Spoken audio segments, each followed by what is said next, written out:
கேட்க. 1000 கோடி ஊழல் பண்ணிட்டு டாடா காமிச்சிட்டு இருக்காங்க வெளிநாட்டுல உட்காந்து கிங் ஃபிஷர் அதிபர் விஜய் மல்லையா நீரவ் மோடி எல்லாம் கேள்வி கேட்க மாட்டீங்க. கண்டிப்பா நீங்க கேக்குற எல்லாத்துக்கும் நீங்க இது இல்ல தனியா ஒரு பிரச்சனை வச்சு கண்டிப்பா எல்லாத்துக்கும் பதில் சொல்றேன், எல்லாமே நான் கிளாரிஃபை பண்றேன். ஏன் எய்ம்ஸ் ஹாஸ்பிட்டல் கட்டல நீ எவனாவது கேள்வி கேட்கறானா? கேட்கவே இல்லை. 15 வருஷம் ஆயிட்டு எய்ம்ஸ் ஹாஸ்பிட்டல் வரவே இல்லை. கண்டிப்பா நான் சாவர வரைக்கும் நான் ஹெல்ப் பண்ணிட்டு தான் இருக்கேன். கண்டிப்பா தொடர்ந்துட்டு தான் இருக்கும், பண்ணிட்டு தான் இருக்கும். அவ்வளவுதான். கேட்க வேண்டிய விஷயம் நிறைய இருக்கு. நம்ம வேலை என்ன, கடைசி வரைக்கும் நம்ம இல்லாதவங்கள்ட்ட நம்ம இதை இருக்கிறத கொடுத்துட்டே இருக்கும். அவ்வளவுதான், இது தொடர்ந்துட்டே தான் இருக்கும். நல்லது செய்யறத ஏன் வீடியோ எடுக்கணும்? அதற்கு என்ன அவனுக்கு ஒரு தேவை? சரி, ஓகே. கெட்டது செய்யறத பல பேர் வீடியோ எடுத்து போடும்போது நல்லது செய்யறத வீடியோ எடுத்து போட்டோ எடுத்து போட்டா என்ன பொறுத்த வரைக்கும் எனக்கு ஒரு கான்ஃபிடென்ட் வருது. நம்மளும் இப்படி எல்லாம் உதவி செய்யணும், நம்மளும் எல்லாரும் இப்படி வாழ்த்தணும். சார், வாழ்த்துறது ரொம்ப முக்கியம் சார்.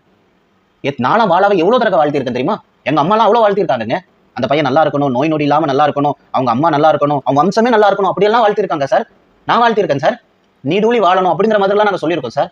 ஏன் அப்படின்னா அந்த பையனுடைய உதவி அப்படிங்க பெரியவங்க கிட்ட வாழ்த்து வாங்குறது சாதாரண விஷயம் இல்லை. அதுல ஒரு சந்தோஷம் இருக்கு. அது வாங்கி பார்த்தவங்களுக்கு தெரியும். நீ ஏன் வந்துட்டு உதவி செய்யறவங்களை ஏன் கேள்வி கேட்க? செய்யாதவன் சும்மா இருக்கிறான், அவனை போய் கேளு.